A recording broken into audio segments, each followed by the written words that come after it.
ये वीडियो धनु यानी कि सजिटेरियस के लिए बहुत महत्वपूर्ण है, क्योंकि वीडियो है अप्रैल मई जून 2024 के त्रिमासिक राशिफल के बारे में। मेरे चैनल पर विस्तृत रूप से मासिक राशिफल आते ही हैं, साप्ताहिक राशिफल भी आते ही हैं, ग्रहों की गोचर स्थिति पर भी वीडियोस आती ही रहती है। लेकिन ये जो त्रिमासिक राशिफल होता है ये बहुत विशेष होता है, क्योंकि एक तरह से ये आपको अवगत कराता है कि आने वाले 3 महीने के कालखंड में क्या क्या बड़ा जीवन में होने वाला है, ग्रहों की परिस्थिति में क्या बदलाव आएगा, उस बदलाव से क्या प्रभाव आएगा आपके जीवन पर, अच्छा और बुरा। और यकीन मानिए जो 3 महीने का कालखंड है इसमें बहुत कुछ बदलेगा। बृहस्पति का राशि परिवर्तन होगा जो इस वर्ष का सबसे बड़ा होगा, क्योंकि बाकी जो बड़े ग्रह हैं राहु केतु और शनि, इनमें से कोई भी अपना गोचर में परिवर्तन नहीं कर रहा। और आपके लिए और विशेष हो जाता है क्योंकि बृहस्पति आपके लग्नेश यानी कि लग्न के स्वामी हैं। इसके साथ ही बुध बहुत अलग सी चाल चलेंगे, वो अप्रैल के शुरू में ही वक्री हो जाएंगे लेकिन पतित भी हो जाएंगे। सूर्य ग्रहण भी लगेगा, मंगल और राहु की युति होगी, शुक्र उच्च के रहेंगे, सूर्य भी उच्च के होंगे, मंगल अपनी राशि में जाएंगे। कहीं ना कहीं मंगल सूर्य और शुक्र की एक नया काल चक्र स्टार्ट होगा। सूर्य की गुरु से युति होगी 2 बार। गुरु और शनि आपस में केंद्र भाव में आ जाएंगे। बहुत कुछ होने वाला है। और इसके साथ ही जैसे जैसे समय आगे बढ़ेगा जून तक आते आते शनि महाराज भी वक्री हो जाएंगे। तो देखिए कितना प्रभाव हो रहा है इस 3 महीने के कालखंड में, और इन सब चीज़ों का क्या एक असर आपके जीवन पर पड़ेगा, यही इस वीडियो में विवेचना करने का प्रयास करूंगा। यदि आपको अपनी लग्न राशि ज्ञात है तो वहां से देख सकते हैं, नहीं पता तो चंद्र राशि से भी देख सकते हैं। इन शॉर्ट यदि आपकी लग्न राशि या चंद्र राशि धनु है, दोनों ही गाइडेंस के लिए इस राशिफल को देख सकते हैं। वीडियो के अंत में कुछ विशेष उपाय भी अवश्य बताऊंगा। शुरुआत करते हैं अत्यंत महत्वपूर्ण राशिफल का। शुरुआत करते हैं अप्रैल के महीने के साथ। अप्रैल का महीना कहीं ना कहीं सभी के लिए थोड़ा सा कष्टकारी होगा। कारण यह है कि यहाँ पर इस महीने में ग्रहण भी लग रहा है, सूर्य ग्रहण, जो वर्ष का पहला ग्रहण होगा सूर्य ग्रहण। वैसे तो ओवरऑल सेकंड ग्रहण होगा क्योंकि होली वाले दिन चंद्र ग्रहण लगा था, लेकिन 8 तारीख को 8 अप्रैल को सूर्य ग्रहण लगेगा। और इसके साथ ही बुध भी इस महीने वक्री और पतित हो जाएंगे। तो ये महीना कहीं ना कहीं थोड़ा सा अप्स एंड डाउन्स जीवन में लेकर आएगा। सबसे पहले बात करते हैं कि इस महीने या ये महीना गुरु यानी कि देवगुरु बृहस्पति का आपके पंचम भाव में आखिरी महीना है, यानी कि आखिरी महीना है जब आपके लग्न पर बृहस्पति की दृष्टि रहेगी। इसके बाद फिर 2025 में आएगी जब वो सप्तम भाव में आ जाएंगे। आपके लग्नेश हैं और आपके लग्न को देख रहे थे, तो ये कहीं ना कहीं अच्छा होता है। लग्न का या लग्न के स्वामी का लग्न से कुछ भी संबंध अपने आप में शुभ होता है। कई शास्त्र कहते हैं कि लग्न का स्वामी, 10वें घर का स्वामी अपने आप में एक पूर्ण योग कारक होता है, यानी कि आपके कई कार्य पूर्ण करवाता है, कई अपॉर्चुनिटीज देता है। तो ये 1 साल के लिए आपके पंचम में बैठकर आपके लग्न को देख रहे थे, जिनका पिछले 1 साल में दशा अंतरदशा अच्छी चल रही थी, उन्होंने अपने जीवन के हर एंगल में, करियर हो, बिजनेस हो, पैसा हो, लव लाइफ, मैरिड लाइफ, हर चीज़ में अच्छा किया होगा। हाँ, दशा अंतरदशा बहुत खराब है तो चीज़ों में ज़्यादा लाभ नहीं मिलता, लेकिन अन्यथा तो यहाँ पे गुरु ने आपको बहुत अच्छा दिया होगा रिजल्ट्स। लेकिन यहाँ पर गुरु आपके 6ठे घर में जाने वाले हैं, ये लास्ट महीना है। अब गुरु या कोई भी बड़ा ग्रह जब अगले भाव में जा रहा होता है तो उसके रिजल्ट थोड़े पहले से देना शुरू हो जाता है। तो ध्यान क्या देना है कि गुरु 6ठे घर में जा रहे हैं जो उपचय भाव है, यानी कि जीवन तो आगे बढ़ेगा, जीवन की गति आगे बढ़ेगी, भौतिक जीवन में सुख संपत्ति सब मिलेगा, करियर में वृद्धि होगी, इसके बारे में चर्चा करूंगा। लेकिन ये भाव रोग का है और गुरु लग्न के स्वामी है और जीव कारक है, इसलिए अभी से लेकर आने वाले लंबे अरसे तक आपको अपनी सेहत का बहुत ध्यान देना है, क्योंकि सेहत पर एक बुरा प्रभाव यहाँ पर पड़ता हुआ दिख रहा है। चर्चा करेंगे गुरु के बारे में और विस्तृत वीडियो भी बनाऊंगा मैं जब गुरु का राशि परिवर्तन हो रहा होगा। इस महीने जो सबसे पहला प्रभाव या चेंज देखने को मिलेगा वो होगा शुक्र का 4थे घर में आना।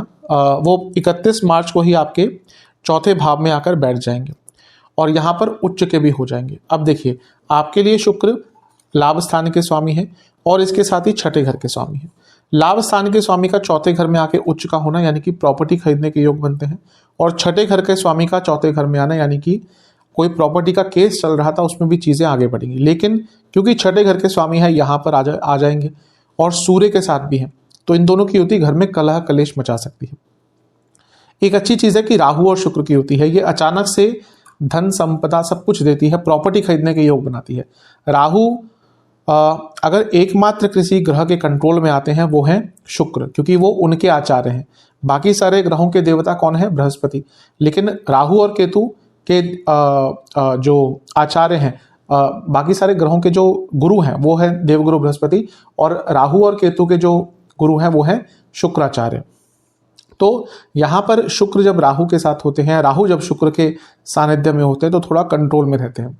इसलिए ये महीना कहीं ना कहीं राहु का अच्छा प्रभाव भी दिखेगा, क्योंकि चौथे घर में है तो प्रॉपर्टी आदि खरीदने के लिए, वाहन आदि खरीदने के लिए अचानक से आपको अच्छे रिजल्ट देंगे। शुक्र लाभेश होकर 10वें घर को देखेंगे तो अप्रैल के शुरुआती भाग में कहीं ना कहीं सैलरी बढ़ने के भी आपके योग बन जाते हैं। तो ये सब अच्छा है। लेकिन छठे घर के स्वामी चौथे घर में, यानी कि घर में जैसा मैंने कहा कलह कलेश तो होगा ही। माता जी की सेहत के लिए महीना अच्छा नहीं है, क्योंकि यहाँ पे सिर्फ यही योग नहीं बन रहा, यहाँ पे और भी बहुत सारी चीजें होंगी जो प्रभाव चौथे घर पर डालेगी। तो चौथा भाव सबसे पहले तो आपके इमोशंस का होता है, तो इमोशनली बहुत टर्मोइल वाला महीना होगा, अप्स एंड डाउन्स बहुत होंगे। धनु में एंग्जाइटी बहुत होती है, पहले भी कई बार बता चुका हूँ, तो ये सब इस महीने भी बढ़ेगा। इसके साथ ही जैसा मैंने कहा माता जी की सेहत का ध्यान देना है। क्यों? क्योंकि इस चौथे भाव में ही ग्रहण भी लग रहा है। लेकिन उससे पहले मैं बुध की बात करता हूं। बुध इस महीने वक्री हो जाएंगे 2 तारीख को। बुध एक ऐसे ग्रह हैं जो वक्री होते रहते हैं, क्योंकि हर ग्रह का वक्री होना उसकी डिग्री पर डिपेंड करता है।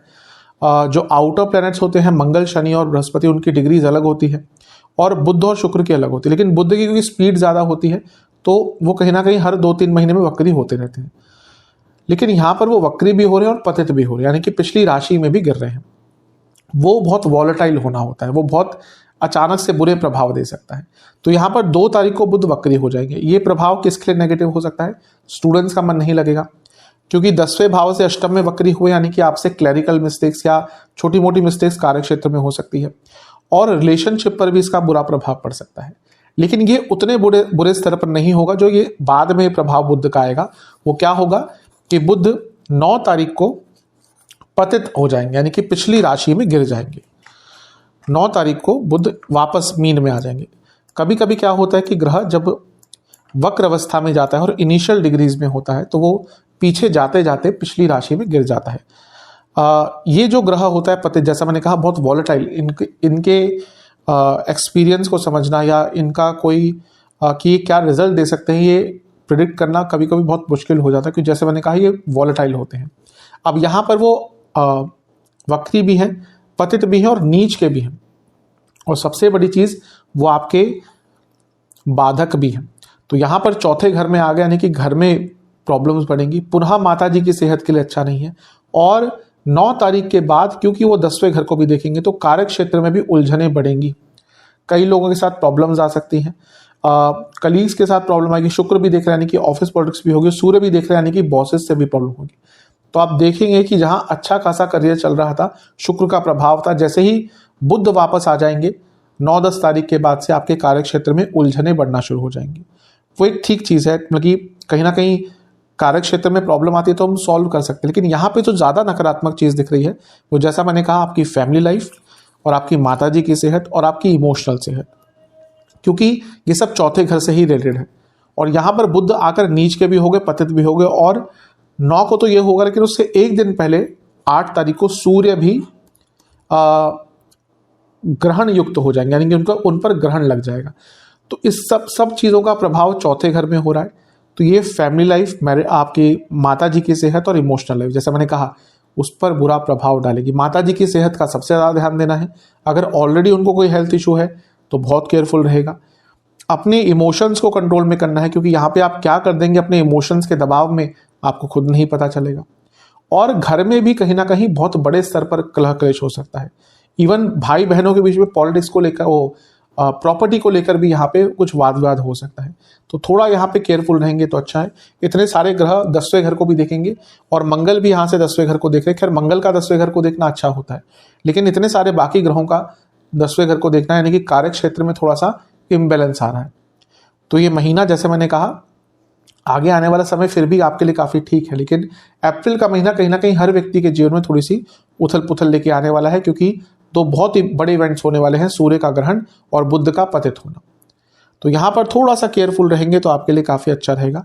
सप्तम से 10वें में है तो हाँ, बिजनेस जो लोग करते हैं उनको लाभ हो सकता है, आपके पति या पत्नी की इनकम भी बढ़ सकती है, लेकिन पति या पत्नी के बीच में ईगो क्लैशेस भी बहुत होंगी और इन लॉज के कारण इस महीने दोनों के बीच में प्रॉब्लम ज़्यादा बढ़ेगी, तो इस पर थोड़ा सा नियंत्रण रखना है। इसके बाद इस महीने राशि परिवर्तन होना शुरू होंगे और 13 अप्रैल को सूर्य अपना राशि बदलेंगे और आपके पंचम भाव में आकर विराजमान हो जाएंगे। ये कितना अच्छा है आपके लिए, देखिए सबसे पहले तो ये सूर्य उच्च के हो गए, दूसरा सूर्य का नया कालचक्र स्टार्ट हो गया क्योंकि मेष में आ गए। राहु और केतु को छोड़कर हर ग्रह का कालचक्र मेष से स्टार्ट होता है और इसके साथ ही सूर्य और गुरु की युति भी हो गई, तो और ये पंचम भाव में भी है, सूर्य आपके भाग्य स्थान के स्वामी। तो ये जो उथल पुथल मची थी कहीं ना कहीं शुरुआती भाग के लिए ही है। इसके बाद जब आपके सूर्य पंचम में आ जाएंगे, राजयोग बनाएंगे, लक्ष्मी योग बनाएंगे, भाग्य योग बनाएंगे और गुरु को साथ देंगे और गुरु का प्रभाव लग्न पर है, तो यहां से चीजें सेटल डाउन होना शुरू हो जाएंगी। लेकिन 13-14 तारीख तक का समय जीवन में भारी उतार चढ़ाव आपके लिए करा सकता है। सूर्य गुरु की युति पंचम में, भले ही गुरु कुछ टाइम के लिए ही है, लेकिन जो लोग कंसीव करना चाहते थे उनके लिए अच्छा है क्योंकि सूर्य पंचम से पंचम के भी स्वामी है, लेकिन ये उनके लिए ज्यादा अच्छा है जो डॉक्टरी सहायता से कंसीव करना चाहते थे, लेकिन नेचुरल कंसीविंग नहीं हो पा रही थी, डॉक्टरी सहायता से करना चाहते थे, उनके लिए कालखंड कहीं ना कहीं 1 महीने का अप्रैल का अच्छा रहेगा। स्टूडेंट्स के लिए अच्छा रहेगा, कॉन्फिडेंस वापस आएगा। हाँ, कॉन्फिडेंस वापस आएगा लेकिन बुध वक्री है, पतित है, तो स्टूडेंट्स को अपने ध्यान पर, अपने फोकस पर काम करना है क्योंकि फोकस बहुत खराब रहेगा आपका, एक चीज पर ध्यान लगाना आपके लिए बहुत मुश्किल हो जाएगा, उसका एक नेगेटिव प्रभाव आपकी स्टडीज पर पड़ सकता है। लेकिन सूर्य का यहाँ पे आना रिलेशनशिप के लिए अच्छा नहीं होता क्योंकि सूर्य सेपरेटर होते हैं, तो जब यहाँ पे आएंगे तो जो लोग रिलेशनशिप में है उनके बीच में भी ईगो क्लैशेस हो सकते हैं। लेकिन क्योंकि पंचम में इतना स्ट्रांग लक्ष्मी योग बन रहा है, क्योंकि गुरु आपके लग्न के स्वामी है, सूर्य आपके पंचम के स्वामी है, जो ये लग्न भाव है ये अपने आप में केंद्र भाव भी है, त्रिकोण भाव भी है, तो यहाँ पर आपके लिए लक्ष्मी योग बहुत अच्छे बन रहा है, धन योग बहुत अच्छा बन रहा है, दोनों ही आपके लाभ स्थान को देखेंगे, यानी कि लाभ भी आपको बहुत प्राप्त होगा। तो ये महीना कहीं ना कहीं जैसे जैसे आगे बढ़ेगा भौतिक जीवन में सुख संपन्नता सब कुछ प्राप्त होगी। जो नेगेटिव चीजें मैंने कही है महीने के शुरुआती भाग में, उसका बहुत ज्यादा आपको ध्यान देना है। इस महीने एक और राशि परिवर्तन होगा और वो होगा मंगल का। मंगल 23 तारीख को आपके चौथे भाव में आकर विराजमान हो जाएंगे और इनकी युति होगी राहु, बुध और शुक्र से। खैर बुध और शुक्र तो यहाँ पे बहुत लंबे टाइम के लिए नहीं रहेंगे, लेकिन राहु और मंगल की युति, अब ये अंगारक दोष लगता है। अब देखिए वो थोड़ी सी स्थिति ठीक हुई तो यहाँ पे मंगल भी आ गए।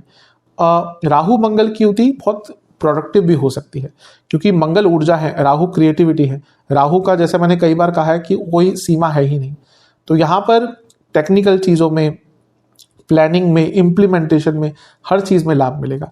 लेकिन पुनः फैमिली लाइफ डिस्टर्ब रहेगी। हाँ, मंगल राहु की युति यहाँ पर 10वें घर को देखेगी, यानी कि कार्य क्षेत्र में आगे बढ़ सकते हैं अपने एफर्ट्स के दम पर। स्पेशली जो लोग टेक्निकल फील्ड में कुछ कार्य करते हैं उनके लिए समय बहुत अच्छा रहेगा। लेकिन यही कहूँगा कि अपनी फैमिली लाइफ और इमोशनल लाइफ, माताजी की सेहत, इस पूरे महीने बल्कि लंबे समय तक ज़्यादा ध्यान देना है। और इसके साथ ही यहाँ पे जैसे ही राहु मंगल की युति होगी आपको गुस्सा बहुत आने लगेगा। वैसे थोड़े से गुस्से वाले होते हैं, लेकिन यहाँ पे मैं हर बार बताता हूँ कि धनु वाले एज सच एग्रेसिव नहीं होते, लेकिन मॉरली बहुत करेक्ट होते हैं। मतलब कि जब इनको लगा कि हाँ ये चीज़ गलत कोई कर रहा है, फिर ये पीछे नहीं हटते, फिर इनका एग्रेसिव रूप आता है सामने। तो यहाँ पर मंगल राहु की युति हो जाएगी तो अपने एग्रेशन पर थोड़ा कंट्रोल कीजिएगा। अगर माता जी की तबीयत, जैसे हमको यहाँ पे सबसे ज़्यादा प्रभाव आपकी माता जी की सेहत का दिख रहा है, तो उनकी सेहत का जितना ध्यान रख सकते हैं उतना आपके लिए अच्छा रहेगा। चौथा भाव प्रॉपर्टी का होता है, मंगल प्रॉपर्टी के कारक है, तो उनका यहाँ पे आना प्रॉपर्टी संबंधित भी कुछ योग दिलाएगा, वो योग बनाएगा, और वाहन संबंधित भी, वाहन प्राप्ति के योग भी बनाएगा। लेकिन मंगल शुक्र की युति चौथे घर में वाहन दुर्घटना का योग भी बनाता है, तो अगर ड्राइव बहुत करते हैं तो इस महीने बहुत केयरफुल आपको रहना पड़ेगा। मंगल की एक दृष्टि क्योंकि 10वें घर पर भी होगी और मंगल आपके 12वें घर के स्वामी है और पंचम भाव के स्वामी है। जो लोग जॉब चेंज करने का विचार कर रहे थे उनके लिए महीने के अंतिम भाग में कहीं ना कहीं बहुत सारी अपॉर्चुनिटीज आ सकती है। इसके बाद शुक्र का राशि परिवर्तन होगा और शुक्र आपके पंचम भाव में आकर बैठ जाएंगे और ये होगा 25 अप्रैल को। तो शुक्र का पंचम में आना कहीं ना कहीं अच्छा होगा आपके लिए। जो लव लाइफ में प्रॉब्लम्स आ रही थी वो दूर होंगी। शुक्र लाभेश है तो उनका पंचम में आना पुनः राजयोग लक्ष्मी योग, राजयोग तो नहीं लक्ष्मी योग धन योग बनाएगा। और क्योंकि छठे घर के स्वामी भी हैं, अपने से 12वें में बैठे हैं, तो जो स्टूडेंट जिनका कॉम्पिटिटिव एग्जाम है उनके लिए अच्छा रहेगा। और आपको कार्य क्षेत्र में अगर कुछ चीजें तंग कर रही थी तो उससे निकलने में भी आपको मदद मिलेगी। शुक्र पंचम में आके अपने आप लक्ष्मी योग बना लेते हैं इरेस्पेक्टिव ऑफ हाउसेस, लेकिन यहाँ पे तो आपके लाभेश भी हैं, तो यहाँ पर धन प्राप्ति के लिए बहुत अच्छा है। सप्तम से 11वें में इतना अच्छा योग बना हुआ है, यानी कि जो लोग बिजनेस करते हैं उनका पैसा और उनका काम दोनों ही बहुत अचानक से तेज गति से बढ़ सकते हैं। तो ओवरऑल सब चीज ठीक है। जो नेगेटिव चीजें हैं उनका ध्यान दीजिएगा। इस महीने एंग्जाइटी, रक्त विकार, कफ रोग, छाती से संबंधित रोग, पेट के रोग, हड्डियों के रोग और इन्फ्लेमेशन तंग करेगी। जिनको हृदय संबंधित रोग हैं उनको तो इस महीने बहुत केयरफुल रहना पड़ेगा। चलते हैं मई के महीने की तरफ। मई का महीना आपके जीवन में बहुत बड़े बदलाव, या कहिए इस वर्ष का जो सबसे बड़ा बदलाव होगा वो मई के महीने में ही होगा, जब देवगुरु बृहस्पति का राशि परिवर्तन होगा। तो इस महीने की पहली ही तारीख को गुरु अपना राशि बदलेंगे और आपके छठे भाव में आकर बैठ जाएंगे।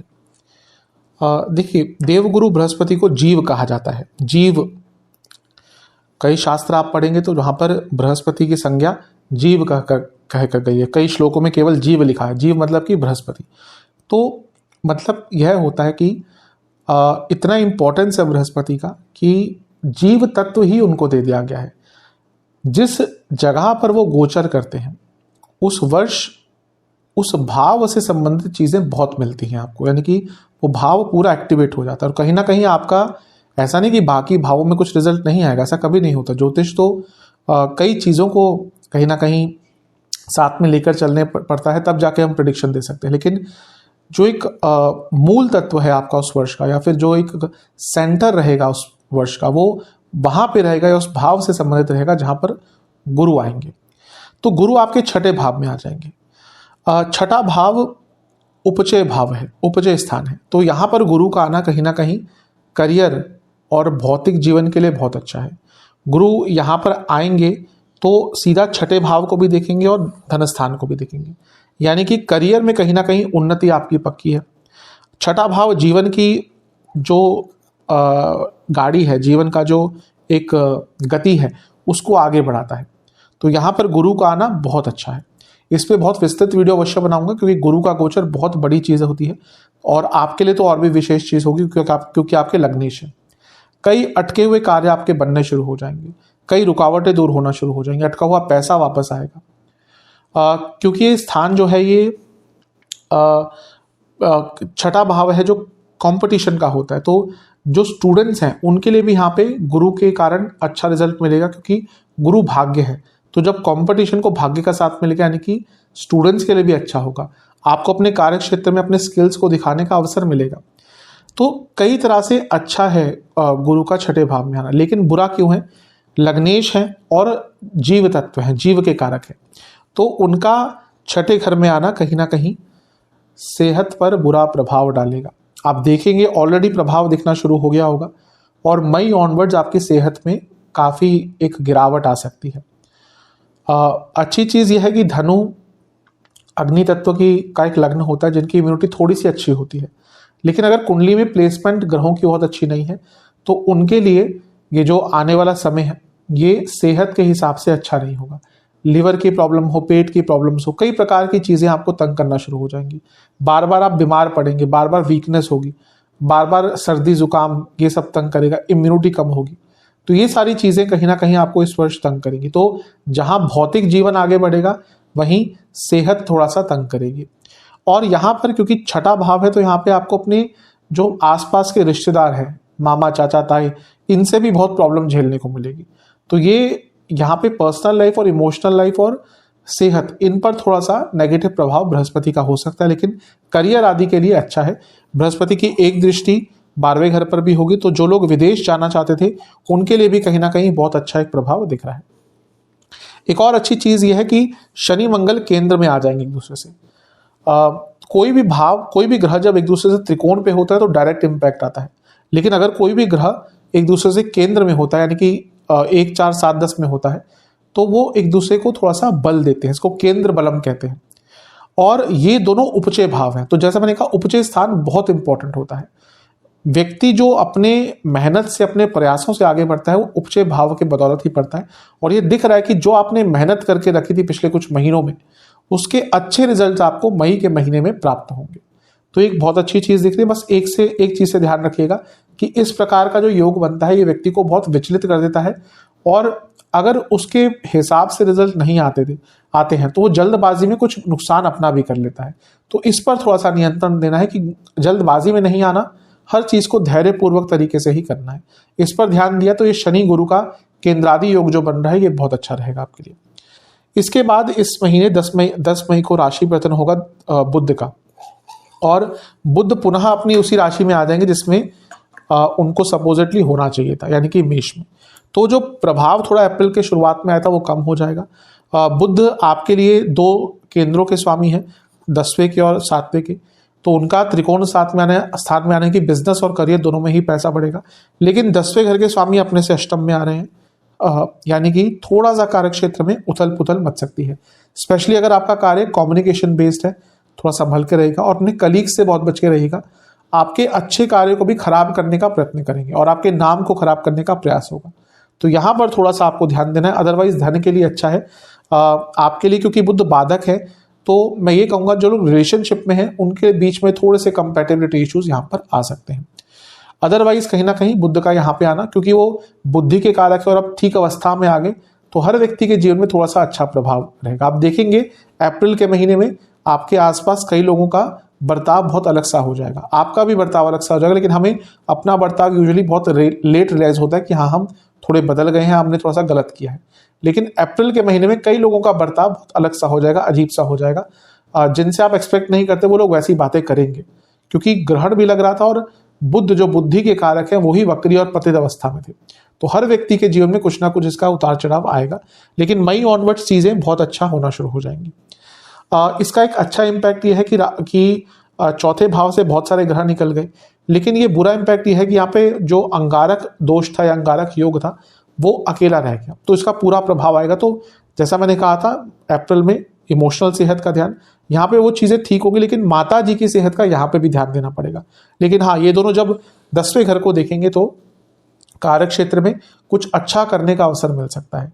लेकिन मंगल यहाँ पे दिग्बल पूरा खत्म कर चुके होंगे, तो यहाँ पर आपको अपने कार्य क्षेत्र में एक अथॉरिटी का अनुभव नहीं रहेगा। अगर बड़ी पोजीशन पे भी काम करते हैं तो यहाँ पे आपकी अथॉरिटी बार बार क्वेश्चन होगी। तो उन लोगों के लिए जो थोड़ी सी बहुत बड़ी पोस्ट पे काम करते हैं, जहाँ पे अथॉरिटी दिखानी होती है, उनके लिए थोड़ी प्रॉब्लम्स यहाँ पर आ सकती है, क्योंकि आपकी बात लोग जो आपके नीचे काम करते हैं बहुत आराम से नहीं मानने वाले। और गुस्सा तो ये राहु मंगल की युति के कारण अभी भी बना रहेगा, तो अपने गुस्से पर नियंत्रण जितना इस महीने कर सकते हैं उतना आपके लिए अच्छा रहेगा। क्योंकि 7वें से 10वें में है राहु मंगल, जैसे मैंने कहा क्रिएटिव होती है जोड़ी, और ये मशीनरी दिखाती है, प्रोडक्शन दिखाती है।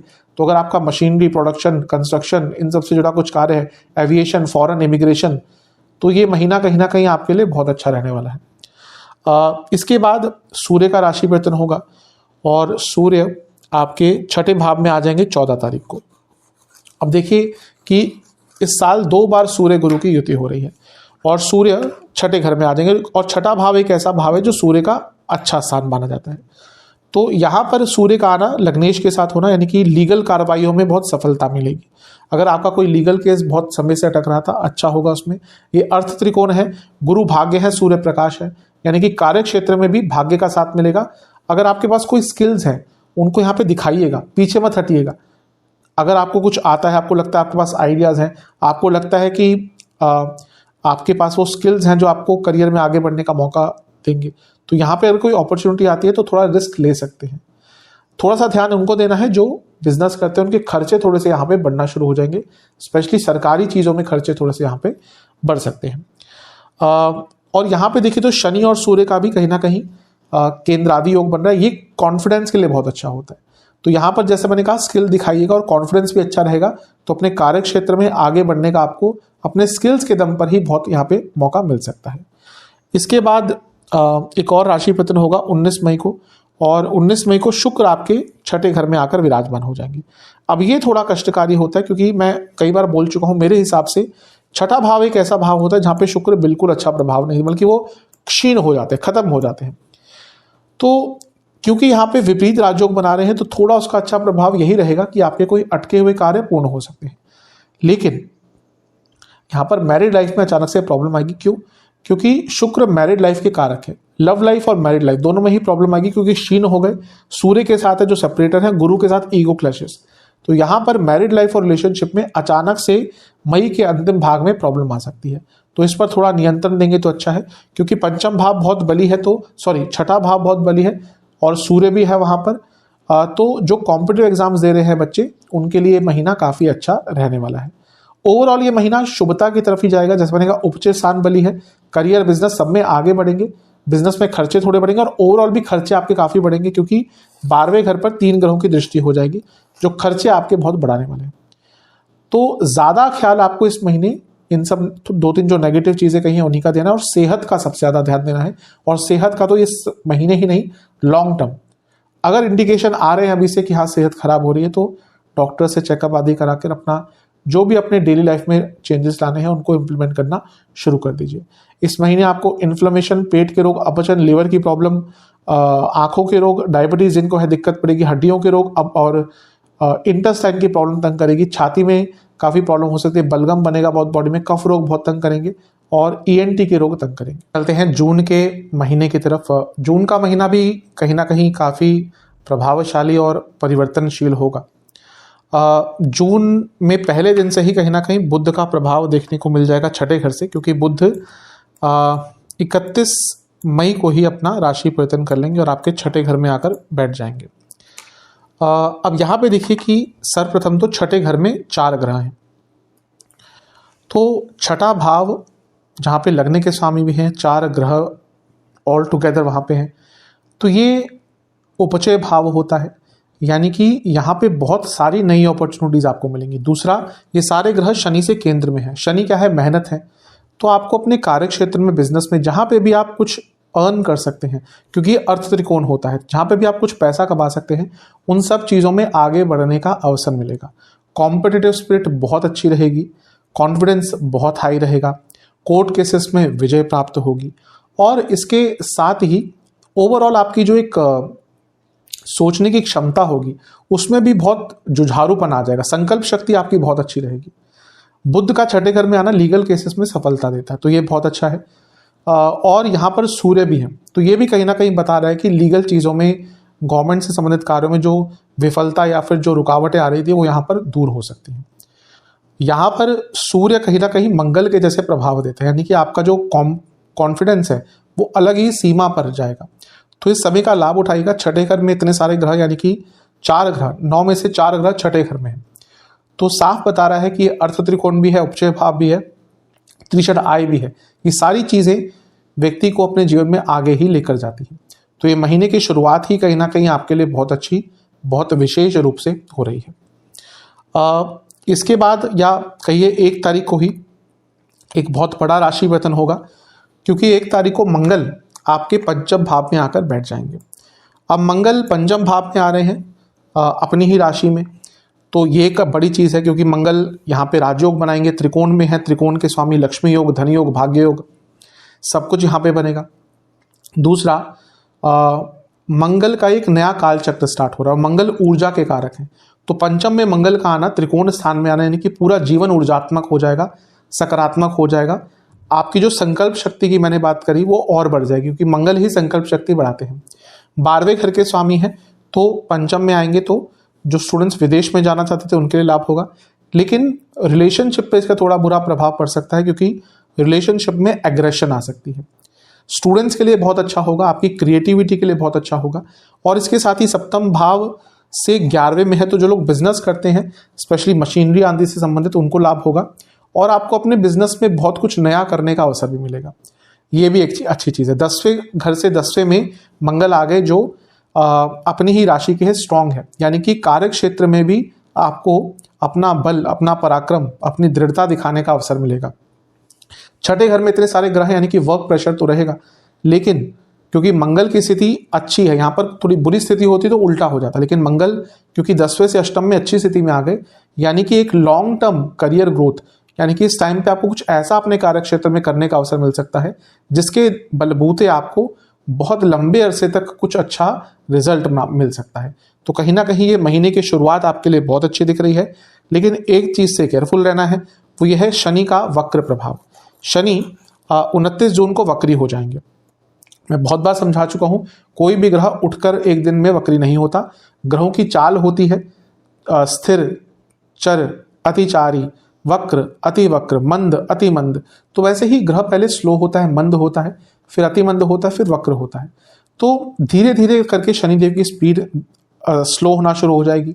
और शनि की स्पीड स्लो होना यानी कि हर चीज़ पर एक ठहराव, हर चीज़ में रुकावटें। क्यों? क्योंकि शनि स्वयं काल है। तो यहाँ पर ये मान के चलिएगा कि क्योंकि आपके तीसरे घर में भी बैठे हैं, चीज़ें डिले होना शुरू हो जाएंगी। वक्री ग्रह बहुत स्ट्रांग हो जाता है, चेष्टबल उसको मिलता है, लेकिन वो बाद की बात है। लेकिन पहला ये जो प्रभाव है चीज़ों के धीरे होने का, उसके कारण जीवन में थोड़ा सा उथल पुथल मच सकता है। तो अपने जीवन को बहुत प्लान्ड वे में, शेड्यूल्ड वे में आगे बढ़ाइएगा। यानी कि हर चीज़ बहुत प्लानिंग के साथ करनी है, हर चीज़ का पहले ही शेड्यूल बना के करना है। तो ये जो शनि का मंद होना, वक्र होना, ये ज़्यादा बुरा प्रभाव नहीं देगा। अदरवाइज आपके काम छूटते चले जाएंगे। शनि का तीसरे घर में भी होना, यह दर्शाता है वक्री होना, यानी कि यहाँ से भी आपका कॉन्फिडेंस और संकल्प शक्ति बढ़ेगी। तो ये भी कहीं ना कहीं आपके लिए अच्छी ही चीज़ दिख रही है।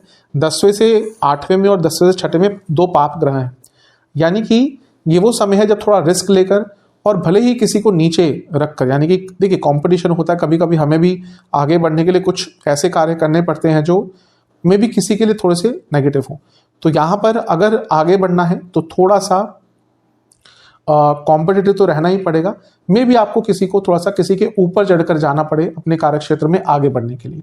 तो आज का टाइम ही बहुत कंपटीशन वाला है। तो अगर आप आगे बढ़ना चाहते हैं तो अपॉर्चुनिटीज़ का लाभ उठाइएगा, इस बात पर बहुत ध्यान, बहुत फोकस कीजिएगा। मंगल क्योंकि यहाँ से लाभ स्थान को भी देखेंगे तो ये कंफर्म है, क्योंकि वो आपके पंचमाधिपति हैं, यानी कि अपने स्किल से, अपनी नॉलेज से पैसा कमाएंगे। और क्योंकि वो लक्ष्मी स्थान के भी स्वामी, यानी कि लक्ष्मी तो आपके घर इस महीने अवश्य भरपूर मात्रा में, प्रचुर मात्रा में आने वाली है। तो ये प्रभाव थोड़ा सा देखिए। अच्छा, मंगल, शनि मंगल को देखेंगे तो ये थोड़ा सा पुनः बता रहा है कि रिलेशनशिप में थोड़े एग्रेशन, थोड़ा लड़ाई झगड़ा हो सकता है। लेकिन स्टूडेंट्स के लिए कहीं ना कहीं ये होती बहुत अच्छी है। मैंने बताया बिजनेस के लिए भी कहीं ना कहीं ये समय काफ़ी अच्छा दिख रहा है। इसके बाद क्या होगा कि 3 दिन के अंदर 3 राशि परिवर्तन होंगे। 12 तारीख को शुक्र आ जाएंगे मिथुन में, 14 को बुध आ जाएंगे मिथुन में, और 15 को सूर्य आ जाएंगे मिथुन में। अब यहाँ पर इतने सारे ग्रह आपके सप्तम भाव में आ गए। अब ये अच्छा भी है, बुरा भी है। अच्छा किस लिए है? लाभेश शुक्र सप्तम में आ गए, यानी कि लाभ योग बना। लग्न को देखेंगे, पैसा अवश्य आएगा। बुध यहाँ पर आकर पंच महापुरुष योग बना रहे हैं, अपनी ही राशि में है, केंद्र में है। लग्न को देखेंगे, बिजनेस हो, प्रॉपर्टी हो। प्रॉपर्टी क्यों? क्योंकि चौथे से चौथे में है, प्रॉपर्टी आदि में लाभ मिलेगा। सूर्य आपके नवमेश हैं, यहाँ पे बुध के साथ मिलकर राजयोग बना रहे हैं। ये लग्न को देखें, यानी कि हर प्रकार से आपके लिए आगे बढ़ने के मौके, करियर हो, बिजनेस हो, सोशल लाइफ हो, अपना इमेज हो, हर चीज़ में अपनी इमेज बिल्डिंग हो। कभी कभी होता है व्यक्ति का इमेज खराब हो जाता है, एक मौका ईश्वर देता है कि हाँ, अपनी इमेज को दोबारा बिल्ड कर सकते हैं। इन सब चीज़ों में आपको अच्छा प्रभाव मिलेगा, पैसा भरपूर मात्रा में आएगा। नेगेटिव किसके लिए हो सकता है? मैरिड लाइफ के लिए। कारण बुध का सप्तम में आना सूर्य के साथ कहीं ना कहीं मैरिड लाइफ के लिए अच्छा नहीं होता। सूर्य का अपने आप में आना अकेले अच्छा नहीं होता। बुध कहीं ना कहीं कम्युनिकेशन गैप लाते हैं, लेकिन दोनों साथ में आ गए, यानी कि जिनके मैरिड लाइफ में बहुत प्रॉब्लम चल रही थी, वो कहीं ना कहीं इस महीने डाइवोर्स के बारे में बहुत सोच सकते हैं। तो इस पर आपको बहुत ध्यान देना है। कहीं ना कहीं सिचुएशन इतनी बुरी हो सकती है कि आपको लगेगा divorce is the only option left, और वो कहीं ना कहीं मैरिड लाइफ के लिए ऑब्वियसली बहुत बुरी चीज़ होती है। और शुक्र यहाँ पर छठे घर के स्वामी भी, यानी कि 7वें से 12वें, तो ये कहीं ना कहीं मैरिज का अंत दिखाता है। तो कई लोग इस महीने जिनकी मैरिड लाइफ अच्छी नहीं चल रही, मे बी वो जो एक लीगल प्रोसीजर होता है अलग होने का, सेपरेट होने का, वो म्यूचुअल हो या कोर्ट केस के द्वारा हो, उसको स्टार्ट कर सकते हैं। तो थोड़ा मैरिड लाइफ पर यहाँ पर थोड़ा ध्यान आपको ज़्यादा देना है, और अपने पति और पति या पत्नी की सेहत पर भी बहुत ध्यान दीजिएगा, क्योंकि वहाँ पर भी दिख रहा है जब शुक्र और बुध यहाँ पर सप्तम में साथ में है, क्योंकि शुक्र सप्तम से 12वें के स्वामी है, और बुध आपके लिए मारक है और बाधकाधिपति हैं, तो आपके लिए थोड़े से नेगेटिव हो जाते हैं और आपके पति पत्नी के लिए भी थोड़ा नेगेटिव प्रभाव देंगे। तो यहाँ पर अपनी पति और पत्नी की सेहत का भी ज़्यादा ध्यान देना है। तो भौतिक जीवन में बहुत सुख संपन्नता आएगी, लेकिन मैरिड लाइफ आदि में थोड़ी सी प्रॉब्लम यहाँ पर आ सकती है। तो इन चीज़ों पर काम कीजिएगा। राहु केतु आपके चौथे 10वें घर में बने रहेंगे। करियर में अपॉर्चुनिटीज़ बहुत आएंगी, लेकिन उनका लाभ उठाना है। केतु बहुत लंबे अरसे तक अभी भी आपके 10वें घर में है, तो करियर में अगर बदलाव लाना है तो उसके लिए समय अच्छा है, आप कोशिश कर सकते हैं, क्योंकि अब गुरु का भी साथ केतु को मिलेगा। तो ये महीना काफ़ी अच्छा है, लेकिन जो नेगेटिव चीज़ें कही हैं उस पर बहुत ध्यान दीजिएगा। सेहत के अनुसार आपको ENT, स्किन डिसऑर्डर, नसों के रोग, जिनको डायबिटीज़ है बहुत ध्यान दीजिएगा। गॉल ब्लैडर, किडनी की प्रॉब्लम, प्राइवेट पार्ट से जुड़ी प्रॉब्लम और कफ रोग, ये ज़्यादा तंग करेंगे।